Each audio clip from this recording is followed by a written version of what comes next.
Boa noite, caros ouvintes. Estamos começando nesta quinta-feira, 11 de dezembro de 2025. Em nome do Pai, do Filho e do Espírito Santo, o programa Kairos Tempo de Graça, de número 986. Eu sou Paulo Miziara e ficaremos juntos até as 9h30 da noite nos 1.600 kHz AM da Rádio 9 de Julho. Nos trabalhos técnicos, o meu amigo Michel Silva. E eu quero agradecer demais à Paróquia Nossa Senhora do Brasil por manter esse nosso programa no ar. Muito, muito, muito obrigado do fundo do meu coração para essa comunidade tão linda. Sou suspeito para falar, porque eu amo tanto essa comunidade, amo tanto essa paróquia. E, graças a Deus, Deus me deu a chance de poder construir a minha família ao redor desta paróquia. Agradeço demais a Deus por poder ter me casado na Nossa Senhora do Brasil, por poder morar perto da Nossa Senhora do Brasil, os meus filhos estarem inseridos nessa paróquia, a minha esposa está inserida nessa paróquia. Então, eu agradeço muito, muito, muito tudo o que, através do Padre Miquelino e de todos os padres que participam dessa paróquia, tem chegado até a minha vida e a vida da minha família e, por tabela, na vida de vocês, tá bom? Eu agradeço do fundo do meu coração, quero agradecer a cada um dos ouvintes, a cada uma das ouvintes. Muito obrigado pelo privilégio de estar com vocês neste horário, das 8 às 9h30 da noite pela rádio e das 8 às 9 pela internet, tanto Facebook como YouTube da Rádio 9 de Julho. Então vamos continuar nossa preparação para o Natal no nosso primeiro bloco. Ontem nós começamos a ler Isaías 9, né? E eu quero continuar a ler com você, porque o reino do Messias é um trecho muito importante de Isaías, porque ele não só nos revela a chegada do Messias, né? Como fala o primeiro versículo, o povo que andava nas trevas viu uma grande luz. Sobre aqueles que habitavam uma região tenebrosa, resplandeceu uma luz. Jesus nasceu. Mas ele fala também sobre o reino do Messias. Isso é importante. Como nós vimos ontem, entender o que significa o reino, entender o que significa o rei, qual que é o papel do rei, que é o domínio pleno. Só que este rei é Deus, e Deus vai exercer esse domínio pleno de uma forma muito amorosa, de uma forma muito justa, de uma forma muito perfeita, completamente diferente da forma como que os homens viveram a experiência de reinar. Geralmente os homens, quando reinam na base da violência, na base da opressão, na base do medo, na base da corrupção. Isso não é o reino de Deus. O reino de Deus, quando Jesus voltar na glória, será plenamente estabelecido nessa terra. Então, nós vimos isso ontem, e é importante que a gente compreenda perfeitamente bem o que significa o Natal, o antes e o depois. Então, continuando aqui, quero ler um pouquinho mais. Eu quero ler o que fala os próximos versículos, até o versículo 6, porque é muito bonito esse trecho de Isaías. Eu vou ler tudo primeiro e depois nós vamos comentar. O povo que andava nas trevas viu uma grande luz sobre aqueles que habitavam uma região tenebrosa. Resplandeceu uma luz. Versículo 1. Versículo 2. Vós suscitais um grande regozijo. Provocais uma imensa alegria. Rejubilam-se diante de vós como na alegria da colheita, como exultam na partilha dos despojos.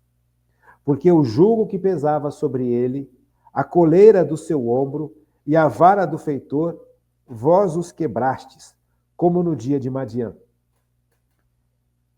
Porque todo o calçado que se traz na batalha e todo o manto manchado de sangue serão lançados ao fogo e tornar-se-ão presas das chamas. Versículo 5. Porque um menino nos nasceu. Um filho nos foi dado. A soberania repousa sobre os seus ombros e ele se chama Conselheiro Admirável, Deus Forte, Pai Eterno, Príncipe da Paz. Seu império será grande e a paz sem fim. sobre o trono de Davi em seu reino. Ele o firmará e o manterá pelo direito e pela justiça, desde agora e para sempre. Eis o que fará o zelo do Senhor dos Exércitos. Não é lindo? Que profecia magnífica, não? Que profecia magnífica. 700 anos antes de Cristo. Que profecia magnífica. Que trecho glorioso. Que trecho glorioso. E como faz falta na vida da gente essa perspectiva da vitória de Deus sobre tudo. Cristo significa a vitória de Deus sobre todos os problemas, todas as injustiças, todas as tristezas, todos os pecados, todas as misérias. Só que essa vitória, ela não é uma vitória com uma varinha de condão. Pá! Não, é uma vitória absoluta, perfeita, que vai sendo estabelecida nas nossas vidas na medida em que nós abrimos o nosso coração para este Cristo. Não é magia. Não é uma vida fácil. Não é uma vida onde se propõe uma comodidade covarde. Não. Mas é uma vitória garantida. A vitória já está estabelecida. Jesus Cristo na manjedoura significa a vitória de Deus já está estabelecida em todas as áreas da nossa vida e em todas as áreas da sociedade. Desde que nós nos abramos para este Cristo e desde que a sociedade também se abra a este Cristo.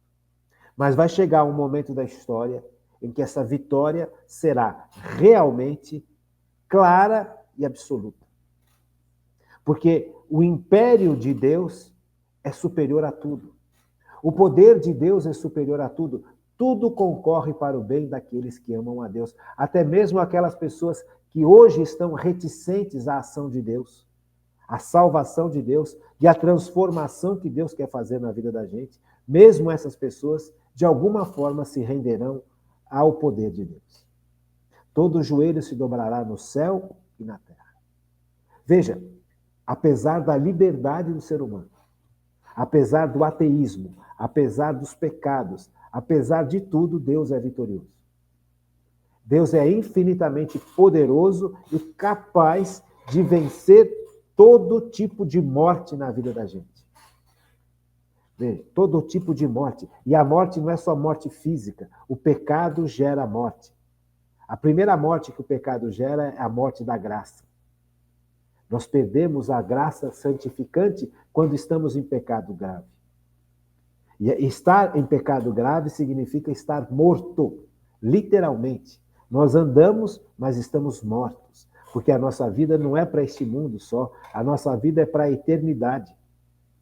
Nós fomos criados para a eternidade. Então, nós precisamos entender o contexto da salvação no sentido também da eternidade.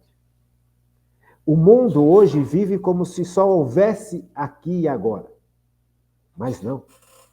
Então, o Natal, ele precisa abrir as janelas da vitória de Deus na vida da gente. Porque é uma grande janela que se abre, que é a grande oportunidade que Deus dá para a humanidade. Mas essa oportunidade precisa ser aceita e acolhida pela humanidade.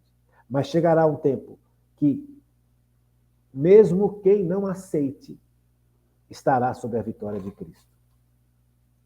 Veja, é o julgamento final, é o julgamento em que, quando nós todos formos ressuscitar, quando Jesus voltar na glória, nós todos ressuscitaremos com o nosso corpo. A nossa alma já está na presença de Deus. A nossa alma já foi julgada. Mas o nosso corpo vai ressuscitar em Cristo, quando Cristo voltar na glória. E ao ressuscitar, se nós estivermos salvos, nós reinaremos com Cristo neste mundo novo que vai ser estabelecido na sua segunda volta. Se nós recusarmos esse Cristo, nós perderemos esse reino. Nós estaremos vivendo uma eternidade de corpo e alma longe de Deus. Veja como é sério. Veja como é importante estudar as coisas de Deus, como é importante a gente colocar as coisas nos seus devidos lugares, como faz Isaías. O povo que andava nas trevas viu uma grande luz. Sobre aqueles que habitavam uma região tenebrosa resplandeceu uma luz. Vós suscitais um grande regozijo. Veja, aqui é uma festa. Veja o sentido da festa. A luz se fez presente. Nós estávamos condenados, de corpo e alma, a estarmos a eternidade toda longe de Deus. E a eternidade não é tempo. A eternidade é presença de Deus. Veja, eternidade não significa tempo. As pessoas acham que a eternidade nós passaremos sem fazer nada, dormindo naquela monotonia. Não é nada disso. A eternidade é plenitude de felicidade. Porque nós estaremos mergulhados aonde a gente nunca deveria nos afastar, que é em Deus.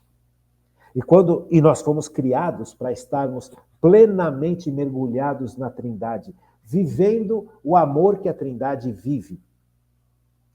Estabelecidos nesse amor, incrustados nesse amor, mergulhados nesse amor, agindo nesse amor. Com o corpo plenificado, com a alma purificada, extasiados de felicidade, extasiados de alegria, extasiados de plenitude, agindo. Nós faremos o que tivermos que fazer de forma cada vez mais plena. Conheceremos de forma plena, viveremos de forma plena, agiremos de forma plena, porque nós não fomos feitos para ficar inertes, nós fomos feitos para agir. Como é lindo. Gente, o Natal é maravilhoso. Estávamos totalmente condenados, nós estávamos totalmente distantes dessa realidade para a qual nós fomos criados por causa do pecado. Estávamos condenados ao inferno. O inferno é viver longe disso que Cristo nos proporciona, que é estarmos mergulhados na Trindade Santa. Não é ficar contando carneirinhos, vendo nuvem. Não, é agindo, vivendo, mas vivendo uma vida completamente diferente da nossa, mas plena. Se hoje nós trabalhamos, no céu trabalharemos. Se hoje nós amamos, no céu amaremos. Se hoje nós rezamos, no céu rezaremos, mas de forma muito mais plena, muito mais feliz, e cada vez mais pleno e cada vez mais feliz, porque estaremos mergulhados na plenitude por Cristo. Estávamos condenados a não ter nada disso. Fomos criados por Deus, por pura misericórdia, para viver essa realidade, e o pecado nos tirou disso. Veja, Cristo vem e nos resgata e nos coloca de volta no plano do Pai. Nos coloca de volta na possibilidade da plenitude perfeita, que já começa aqui neste mundo, quando nós assumimos Cristo na igreja. Quando nós recebemos Cristo, a Trindade Santa, através dos sacramentos. Quando nós recebemos o perdão dos pecados pelos sacramentos da igreja, e quando recebemos a graça que nos santifica, e quando recebemos esse organismo novo que Cristo reconquistou para nós. Este organismo capaz de, mesmo sendo criatura, estar mergulhado em Deus. Recebemos uma nova vida, nascemos de novo no nosso batismo. Veja então, o povo que andava nas trevas, e aí a gente vai entendendo o tamanho das trevas. O povo que andava nas trevas viu uma grande luz. Sobre aqueles que habitavam uma região tenebrosa, resplandeceu uma luz. Veja, a esperança de sermos salvos, a esperança da plenitude, a esperança do resgate, a possibilidade perfeita desta vida plena. Vós suscitais um grande regozijo, uma grande festa. Veja, o céu está em festa, porque nós fomos resgatados. Agora, é necessário que nós aceitemos ser resgatados. É necessário que nós aceitemos ser perdoados. É necessário que nós aceitemos ser santificados. E fazer com que esta vida nova que nós recebemos, este organismo novo, esta realidade nova, nós nascemos de novo no nosso batismo, possa florescer, possa se desenvolver. Veja, cada alma que é resgatada, o céu está em festa. Cada alma que aceita Cristo, o céu festeja. Cristo revela isso para a gente. Há uma alegria no céu na medida em que nós aceitamos sair do pecado e viver para Deus já neste mundo. Veja, então, essa grande alegria, vós suscitais um grande regozijo. Esse regozijo é esse sentimento de felicidade, esse sentimento de alegria, esse sentimento de festa, esse sentimento de gratidão para com Deus. Isso é o Natal. Provocais uma imensa alegria, rejubilam-se diante de vós como na alegria da colheita. Aquele povo que vivia antigamente no tempo de Jesus, ou antes de Jesus, não tinha os recursos que nós temos. Não tinham nada. Então, se eles não plantassem e não colhessem, eles não viviam. Eles morriam de fome. Se eles não cuidassem do gado e não tivessem o gado que se reproduzisse e desse leite e carne para eles, eles morriam de fome. Então, naquele tempo, se houvesse uma peste, se houvesse nas plantações uma doença e não nascesse o grão, eles estavam condenados à morte. Eles e a família deles, o clã deles. Veja, então aqui nós estamos diante do sentido da festa da colheita, da alegria da colheita. O que significa uma colheita para um povo que depende da colheita para viver? Quando nasce o grão, aquele povo se sente abençoado por Deus, protegido por Deus, amparado por Deus. Porque nasceu o grão que vai sustentar a vida daqueles homens, daquelas mulheres, daquelas crianças, daqueles nenês. Então a festa, eles faziam uma festa na colheita, como é linda a perspectiva judaica também. Eles faziam uma festa na colheita para agradecer a Deus a chance de estar vivo, de poder comer. Então eles ofereciam para Deus as primícias da colheita e junto com essas primícias a felicidade de ter um Deus que os protegesse, de ter um Deus que deu a eles a comida a comer, a chuva a regar, a água a beber, o leite, a coalhada, o queijo, as azeitonas, o pão, os peixes. Veja, gente, tudo depende de Deus. Eles entendiam isso. E quando eles percebiam que chegou o tempo, que tinha chegado o tempo das colheitas, era um tempo de festa, porque Deus olhou por nós. Veja que coisa linda que Isaías está falando. Vós suscitais um grande regozijo, provocais uma imensa alegria, rejubilam-se diante de vós como na alegria da colheita, como exultam na partilha dos despojos. Veja, os guerreiros, quando eles lutavam pela sua nação, pelo seu império, pelo seu povo, e eles venciam, eles dividiam aquilo que os outros povos também tinham, os despojos. Porque o jugo que pesava sobre ele, a coleira do seu ombro, veja que imagem pesada, o jugo da escravidão. Se você já viu, eu não sei se você já viu um arado puxado por boi. Talvez você consiga ver isso hoje em dia na internet. Como que é um arado puxado por um boi? Você tem um par de bois na frente, carregando uma tremenda de uma tora aqui em cima, do ombro, na parte aqui de cima do boi, aonde está ligado o arado. Ou é uma parelha ou é um boi só. Mas os dois, ou um, estão presos, carregando um peso imenso em cima dos seus ombros, aonde está preso o arado. Então, o boi andando vai arando a terra, porque o arado vai sulcando a terra. Mas o trabalho pesado cabe ao boi, que está sob o jugo deste trabalho, deste peso, do peso deste tronco em cima dele. Veja, e é o que Isaías está falando. Porque o jugo que pesava sobre nós, sobre a humanidade, esse jugo pesadíssimo do pecado, esse jugo brutal, esse jugo injusto, esse jugo indecente, que pesava a coleira do seu ombro, a vara do feitor. Veja, nos escravos, no tempo dos escravos, que tristeza que é a escravidão. Se o escravo não trabalhasse como o dono quisesse, ele era preso e era açoitado.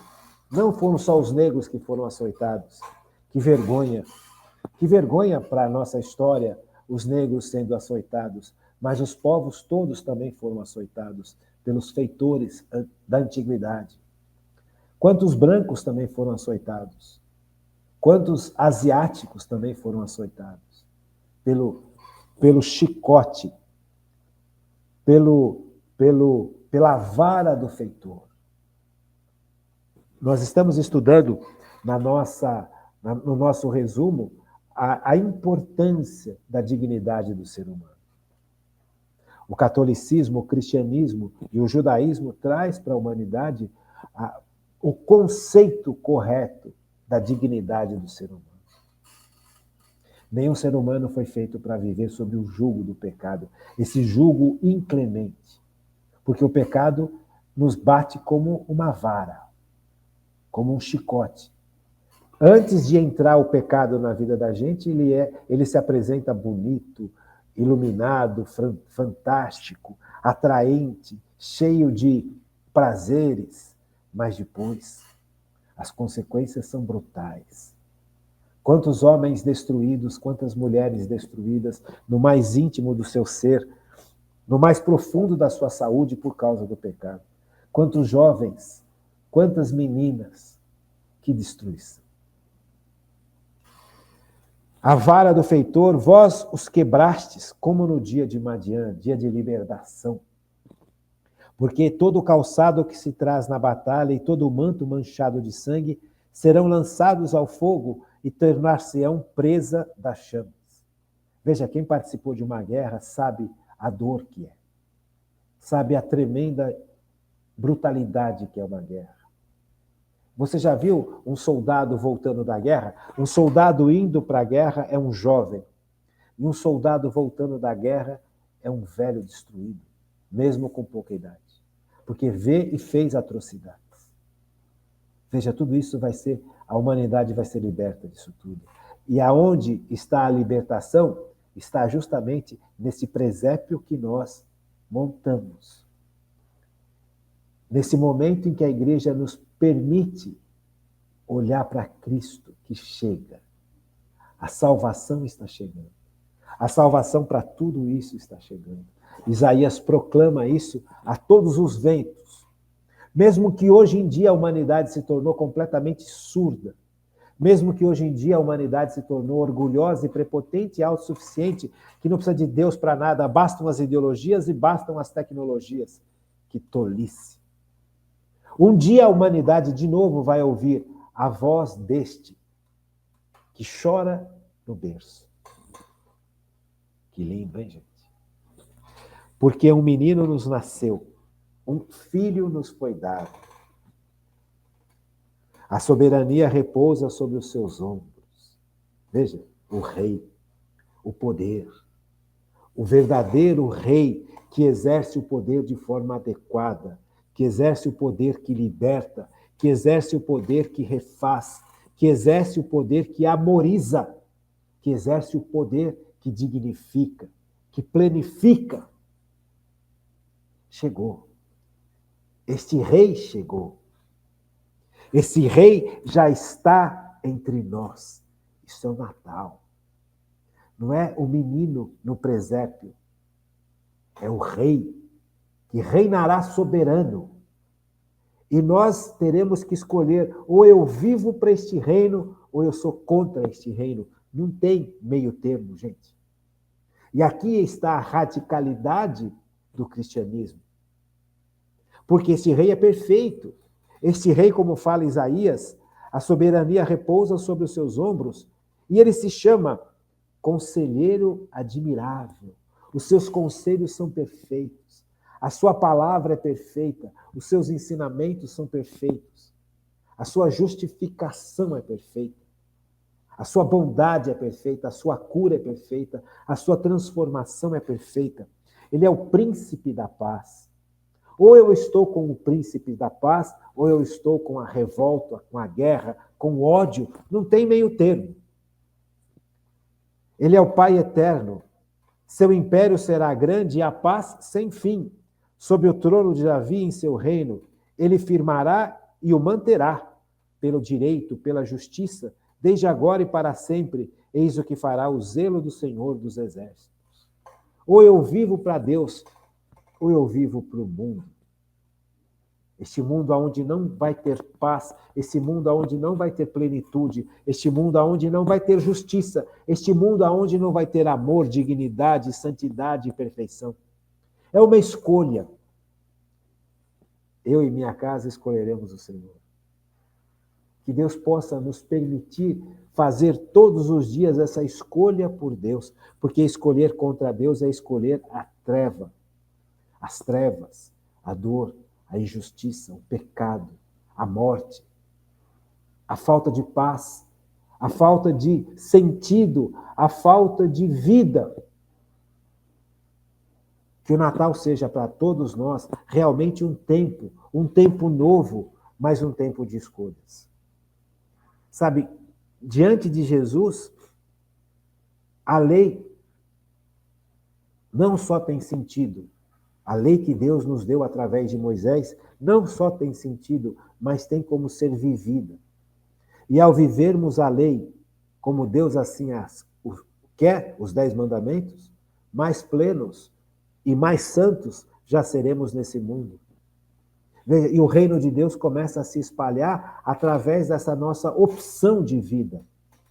Viver na graça de Deus significa levar o reino de Deus para o mundo. Por isso que o pecado é terrível, porque ele me afasta não só a mim desta realidade, mas a todos aqueles que eu deveria levar e não levei porque vivi no pecado. Veja, o Natal é um tempo de escolhas. É um tempo onde eu vou escolher estar sob o reino de Cristo, sob o poder absoluto do Senhor Jesus, ou sob o poder absoluto do mundo, do demônio e das paixões. Escolha. Eu e minha casa escolheremos o Senhor. É isso importante, gente. O Natal é um tempo de luz, mas é também um tempo de escolha. E aqui fica muito claro que não tem meio termo. Se Jesus é o conselheiro admirável, o Deus forte, o Pai eterno, o príncipe da paz, se nós não estivermos sobre este império de Cristo, nós estaremos sobre o império da morte, da falta de paz. Você percebe? Aqui não tem meio termo, gente. E como é que a gente consegue isso? Porque Deus derrama o seu poder em nosso favor através do Espírito Santo. É uma escolha de vida. Natal é uma escolha de vida. A quem eu vou servir? A esse nenê, que é o príncipe da paz, que é o Deus poderoso, que é o conselheiro admirável, o Deus forte, Pai eterno. E o seu império será grande, o seu império será absoluto. Hoje nós não vemos o império de Cristo grande e absoluto, mas este império será grande e absoluto porque a palavra de Deus garante. E a palavra de Deus se cumpre, cumpriu em Jesus. Jesus nasceu. Se Jesus nasceu, o resto tudo acontece. Veja como é sério o Natal. O Natal transcende. O Natal vai para a eternidade, mas o Natal também nos faz olhar para o nosso dia a dia. O Natal nos faz olhar para a nossa condição humana. E o Natal nos obriga a fazer uma escolha. A quem eu vou servir? Ao príncipe da paz ou ao príncipe das trevas? É uma escolha, gente.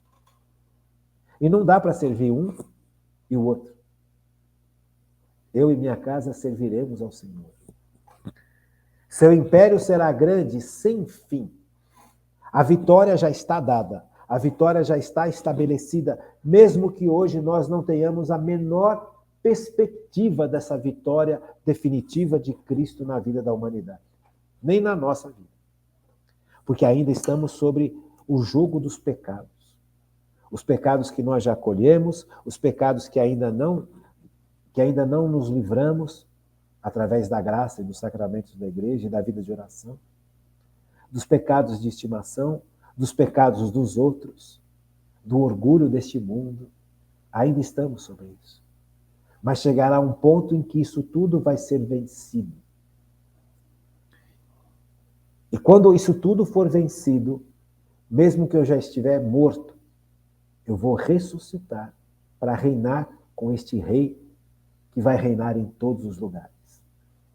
Mas se eu recusei reinar com este rei hoje, quando ele estabelecer o seu reino definitivo, eu também serei excluído desse reino definitivo. A quem servirei? Então o Natal ele não é só uma realidade de luzes. Ele é uma realidade de escuras. Ele firmará e o manterá, este reino, pelo direito e pela justiça. Então hoje eu preciso já viver neste mundo como Cristo viveu. Eu preciso estar na justiça como Cristo esteve e é justiça. Eu preciso que minha vida seja vivida na justiça e no direito e no amor a Deus.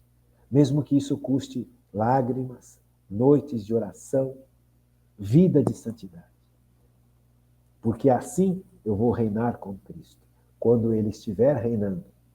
Quando Ele vier na sua glória. Quando vai ser?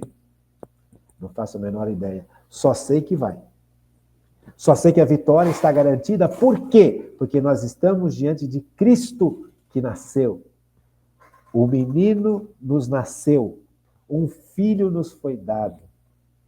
A soberania repousa sobre os seus ombros e ele se chama Conselheiro Admirável, Deus Forte, Pai Eterno e Príncipe da Paz.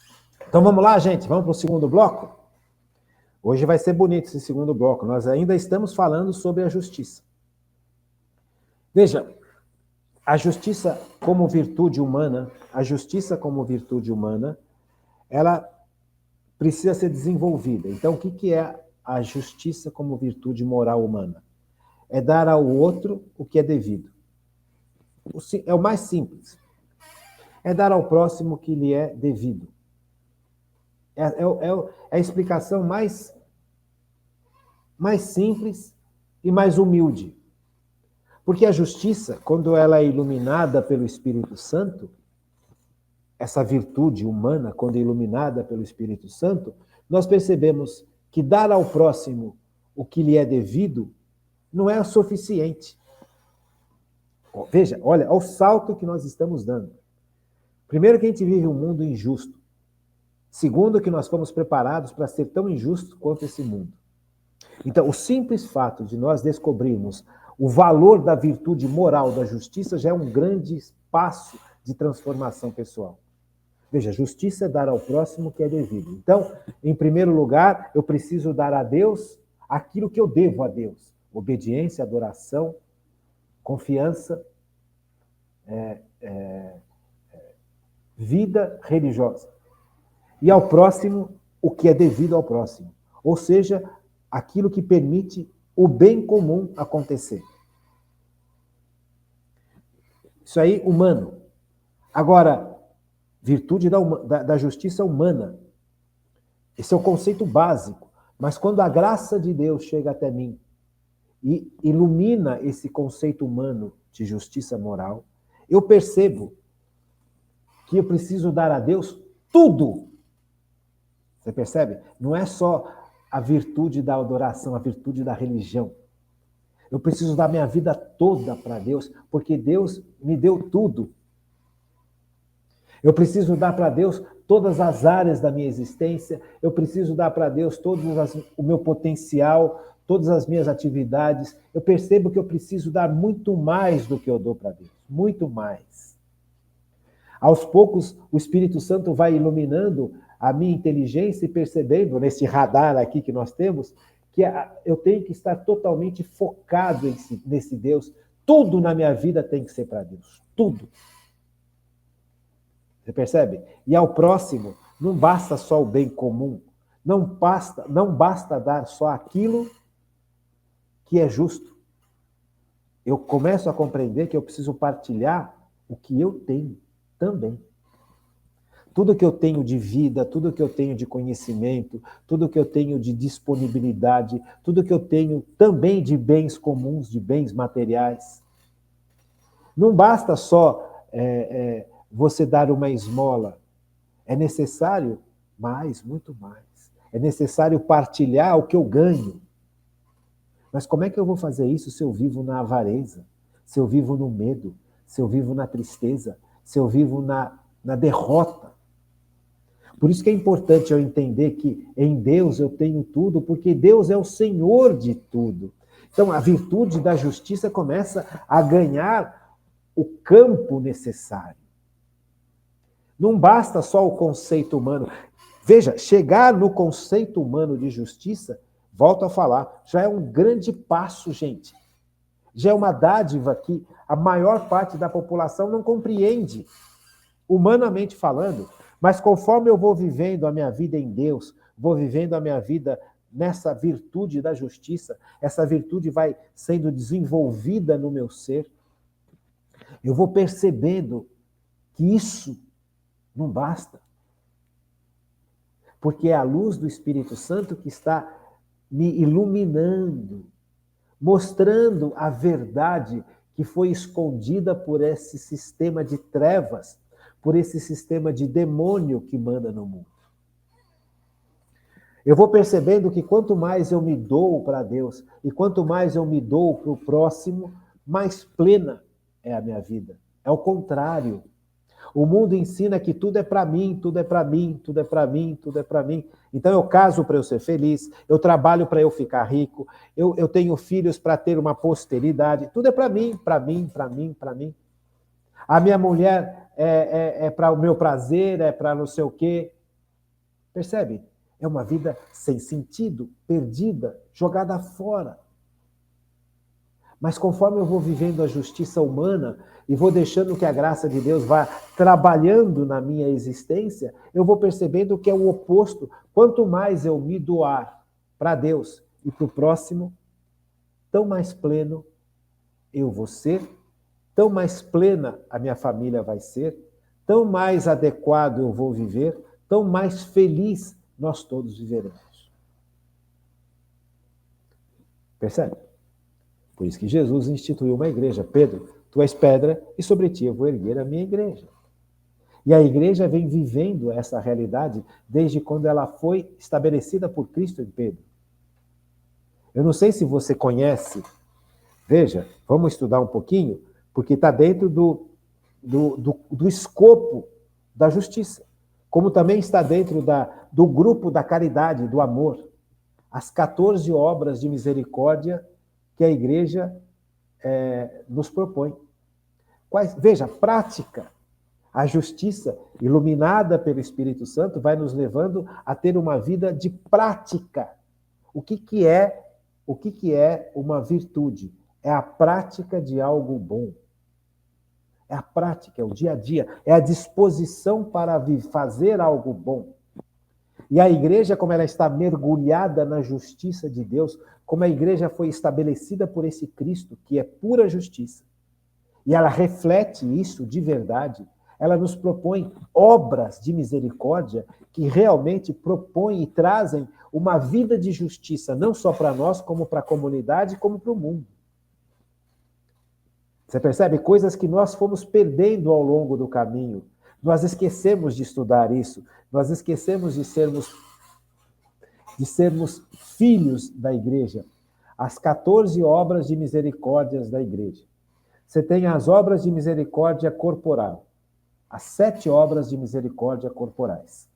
Dar de comer a quem tem fome, dar de beber a quem tem sede, vestir os nus, dar pousada aos peregrinos ou abrigar quem não tem aonde morar, visitar os enfermos, visitar os presos e enterrar os mortos. 7 obras de misericórdia corporal, relacionada ao corpo. Por que vem primeiro? Porque elas são as mais importantes? Não. As mais importantes são as obras de misericórdia espiritual. Veja, mas elas vêm em primeiro lugar porque nós temos um corpo, e este corpo precisa ser educado, tratado debaixo da justiça de Deus, debaixo da virtude da justiça, debaixo de todas as virtudes. Então, quando a igreja propõe obras de misericórdia do corpo, Ela está nos lembrando o básico do que significa ter uma vida virtuosa. Não é uma teoria, porque a igreja vem pondo isso em prática há 2000 anos. Não é agora.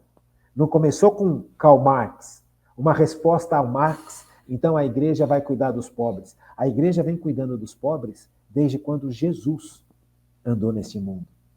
Porque os pobres não são só aqueles que não têm dinheiro. Os pobres são aqueles que descobriram que dependem de Deus para tudo. Então a igreja ela cuida tanto daqueles que precisam de ajuda material, quanto daqueles que precisam de ajuda espiritual. Faz 2000 anos. 2000 anos que a igreja é formatada por Cristo na virtude da justiça. Você quer saber o que é justiça? Veja o que a igreja faz. Dar de comer a quem tem fome, dar de beber a quem tem sede, vestir os nus, dar pousada aos peregrinos, visitar os enfermos, visitar ou socorrer os presos, enterrar os mortos. Dar de comer a quem tem fome? Precisa explicar? Não, né? Veja, nós temos hoje um conceito de mundo que despreza essas obras de misericórdia. Você tem uma visão ideológica que se levanta contra a misericórdia, a obra de misericórdia corporal. Todo mundo tem o dever e o direito de estar bem nutrido, concordo. Mas quem não tem a possibilidade, como é que fica? Vamos deixar essa gente de lado? Todo mundo tem... O ser humano não precisa de obras de misericórdia, precisa de justiça, concordo plenamente. Mas enquanto a justiça não é estabelecida, o que a gente faz com quem passa fome? Condena? Passa de lado? Despreza? Olha como estorvo? Ou dá de comer? Ah, mas vou dar de comer, essa pessoa não vai querer trabalhar, essa pessoa não vai querer... Corre o risco. Mas veja, uma pessoa que passa fome, gente. Eu não sei se a gente já passou fome. Eu não sei se você já sentiu fome na vida. Percebe? Mesma coisa com a sede, mesma coisa que beber. Hoje a água está sendo poluída por um monte de situações. Como é que a gente vai fazer para beber água? Tem regiões nesse país, nesse mundo, aliás, que é muito seca, são secas. Como é que faz com essas pessoas? Então, veja, dar de comer, dar de beber, vestir os nus. Eu não sei se você já passou por alguma situação de crise humana e crise financeira que você perdeu tudo, que você não tem dinheiro para comprar uma calça e uma camisa nova. E aí? E a igreja trabalha isso desde os seus primórdios. Não fica só no blá, blá, blá. Não fica só na conversa. Não fica só no discurso. Não fica só na narrativa. Dar pousada aos peregrinos. Visitar os enfermos. Visitar ou socorrer os presos, os cativos. Enterrar os mortos. As obras de misericórdia espiritual. As 7 obras de misericórdia espirituais. Ensinar os ignorantes. Dar bons conselhos. Corrigir os que erram. Consolar os aflitos. Perdoar as injúrias. Sofrer com paciência as fraquezas do nosso próximo. Rezar a Deus pelos vivos e pelos defuntos. Então, veja, justiça, a virtude humana da justiça, ela exige uma prática. Ela exige um sair de mim. Ela exige um sentido. Não é uma teoria linda, não é algo que um dia nós vamos conquistar quando dominarmos o poder, quando tivermos dinheiro e poder, aí nós iremos fazer. Não, não é nada disso. Essa mentira deslavada das ideologias que são jogadas no nosso coração dia a dia são terríveis, porque para fazer tudo isso, basta a gente se dispor. Ou eu não tenho dinheiro para dar uma calça nova para um monte de gente, mas eu tenho capacidade de dar um bom conselho. se eu viver de acordo com o dom sobrenatural de santificação do conselho. É aquele dom que nós já estudamos. Inclusive nesse nosso resumo que estamos preparando desde quando mudou o horário do programa. Nós já estudamos os 7 dons de santificação. E um dos dons de santificação é o dom de conselho. Aquele dom maravilhoso em que eu escuto Deus me falando qual que é o caminho melhor a seguir.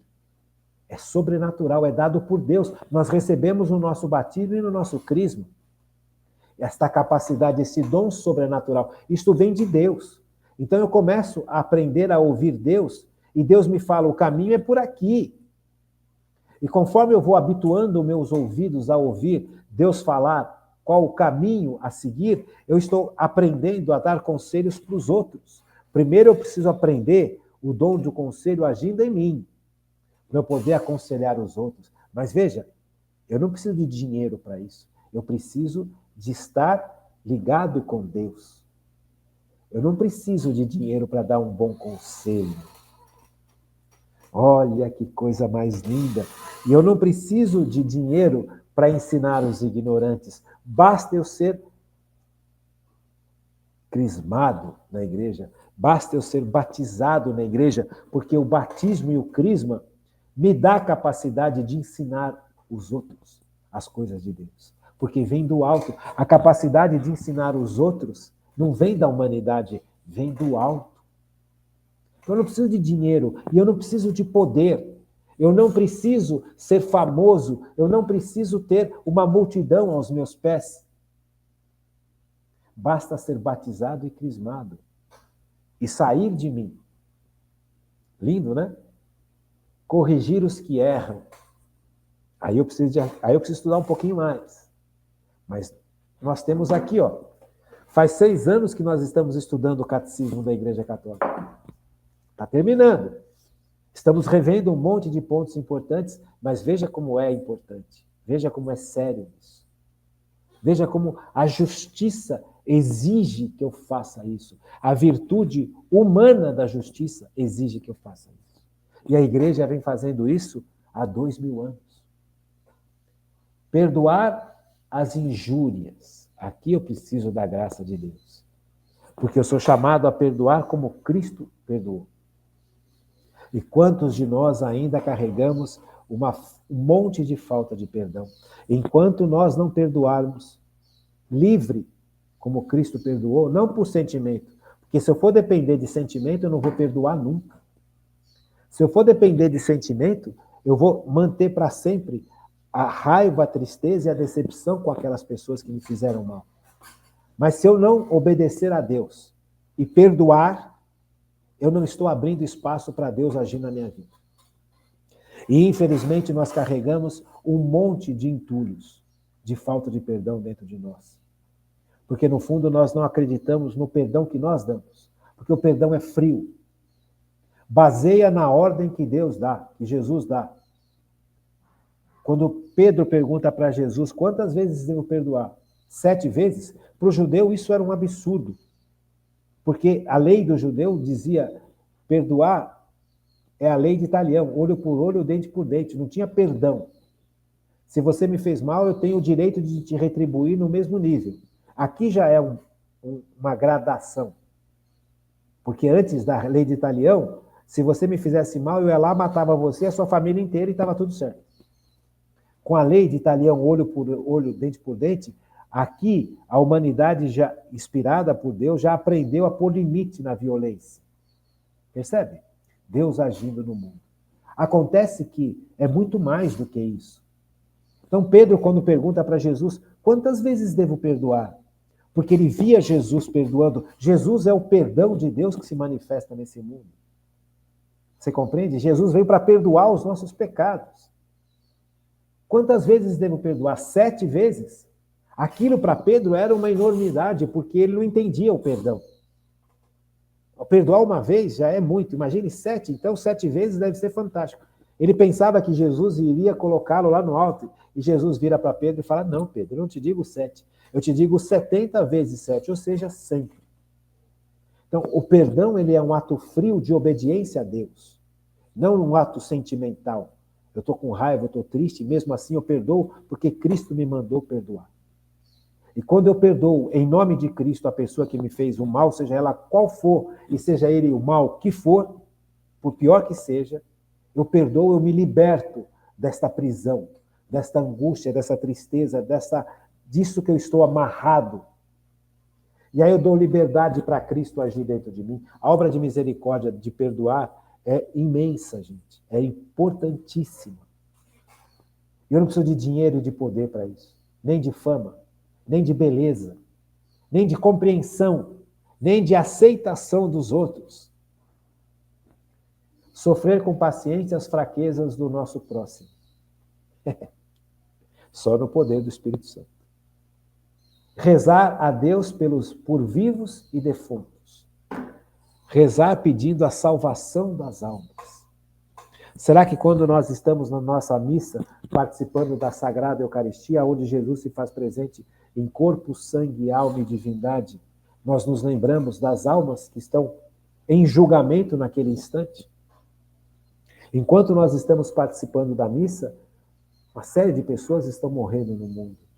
E no imediato momento da morte, acontece o julgamento da alma.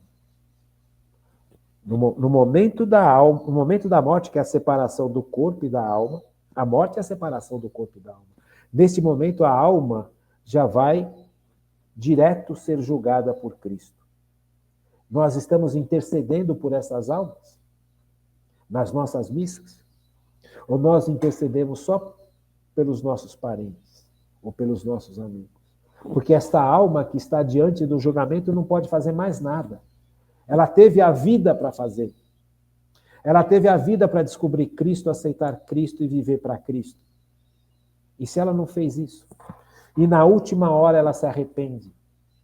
E a gente não está participando deste momento de dor, de sofrimento que essa alma está passando. Ou a dor e o sofrimento é só não ter comida, é só não ter... Percebe, gente? Como é muito mais. Como nós precisamos ter uma vida muito mais santificada por Deus, transformada pelo Espírito Santo.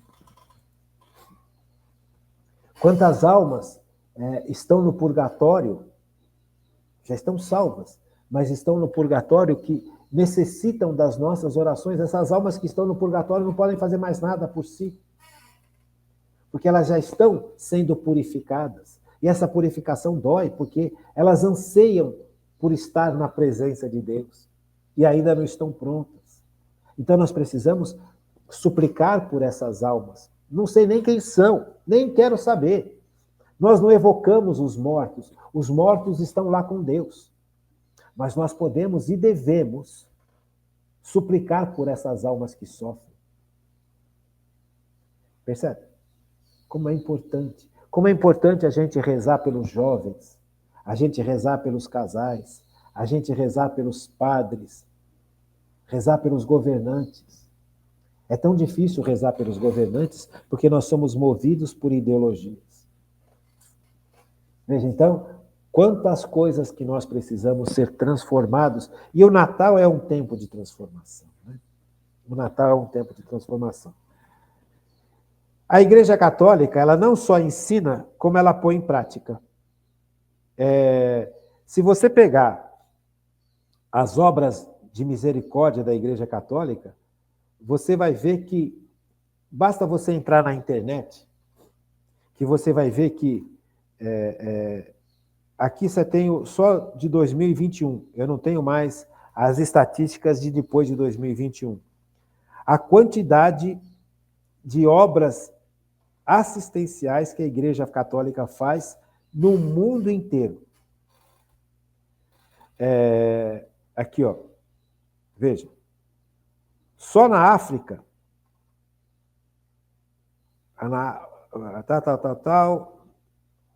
Não, eu não quero ver esse aqui, eu quero ver outro. Aqui, ó. As obras de assistência, como hospitais, dispensários, leprosários. A igreja, depois você entra na internet e vê quantos hospitais, quantos leprosários e dispensários a igreja tem e mantém no mundo inteiro. Veja, a justiça não é só narrativa.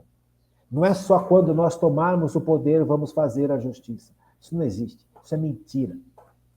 Isso é enganação, isso é narrativa, isso é ideologia. A justiça exige ação. E a igreja é o exemplo claríssimo disso. A igreja sustenta milhares, ela constrói e sustenta milhares de hospitais pelo mundo inteiro. Se você entrar na internet, você vai ver um número de hospitais que a Igreja Católica construiu e sustenta no mundo inteiro. São milhares. Milhares. Milhares. Na África, na Ásia, na Oceania, na Europa, nas Américas. Em todos os 5 continentes. A Igreja Católica, ela constrói e sustenta lar para idosos, lar para doentes crônicos, lar para deficientes, e dá para essas pessoas o cuidado necessário. Veja, é prática. Justiça na prática. Não é conto de fada. Você tem asilos católicos no mundo inteiro. Na África, você tem um número. Entra no Google e vê os números, porque não vai dar tempo de falar todos os números aqui. Então é importante que você faça a sua lição de casa. Pega no Google e lê lá as obras assistenciais da igreja pelo mundo. Você tem lá a lista de todas elas e a quantidade de todas elas. Então você tem orfanatos e creches. Quantas creches você tem no mundo inteiro? Quantos orfanatos você tem no mundo inteiro? Então, veja, a igreja cuida tanto dos doentes, quanto dos desvalidos, dos idosos, das crianças, das mulheres e da natureza. Veja, apoio financeiro, atendimento a moradores de rua, a pastoral da rua acontece no mundo inteiro. Você tem pastoral na rua no Brasil, você tem pastoral na rua dos Estados Unidos, você tem pastoral da rua na Europa, você tem na África, na Ásia, você tem pastoral da rua em todos os países do mundo. Veja, é prática. É prática. Então, quando você paga o seu dízimo para a igreja, você está sustentando isso. Apoio a famílias carentes. Por exemplo, a Associação São Vicente de Paulo, os vicentinos. Eu não sei se na sua paróquia tem os vicentinos, eu acredito que tenha os vicentinos na sua paróquia. Você faz parte dos vicentinos? Você ajuda os vicentinos? Você anda com os vicentinos? Olha, são séculos de trabalho. Tem hoje em dia também um trabalho que a igreja dá de microcrédito para quem quer começar a trabalhar, para quem quer começar a estudar. A igreja também tem isso, gente. Veja, não é só corpo, não é só a alma, a igreja cuida das almas dos fiéis com os sacramentos. Quantos padres, quantos bispos estão à disposição de nós todos? Veja, quando você busca um padre para confessar, este padre teve uma formação imensa. Este homem que está lá confessando você, ele teve seminário, ele aprendeu, ele fez um monte de curso, sabe? Tudo pago pela igreja. Ele te atende de forma gratuita. Ele não cobra para te confessar. Ele não te cobra para dar um conselho. Ele não te cobra para dar uma direção espiritual. E esse sacerdote, como um bom sacerdote, ele foi muito bem preparado, ou deveria ter sido muito bem preparado pela igreja, e isso custou muito caro. Tanto em dinheiro, quanto em tempo. Então, esses sacerdotes, esses bispos, esses cardeais, o Papa, todos eles foram formados dentro da igreja. Todos eles tiveram anos e anos de dedicação pessoal, de esforço, de aprendizagem, e tiveram a escola. Isso tudo pago pela igreja e feito pela igreja. Então, esses homens vão cuidar da sua alma e esses homens também vão cuidar do seu corpo. Isso tudo faz parte da Igreja Católica. Isso tudo é movido pelo amor, isso tudo é movido pelas virtudes, principalmente a virtude da justiça, né? Veja, quanto nós aprendemos de ensinamento, nós leigos, nós aprendemos com os padres. Eu ouço muito vários padres. Eu gosto demais de ouvir, por exemplo, o Fray Nelson Medina, que é um frei lá da Colômbia. Ele faz ensino todos os dias. Todos os dias ele fala sobre a Bíblia, todos os dias ele fala sobre teologia, todos os dias ele fala sobre filosofia, todos os dias ele fala sobre todos os assuntos importantes da igreja, dando ensinamentos baseados na sã doutrina.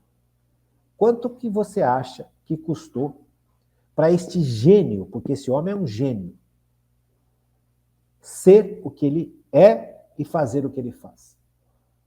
Então veja, um padre, um Fray Nelson, ele não só cuida da formação dos alunos lá da Colômbia que querem participar da comunidade deles, como ele ensina o mundo inteiro.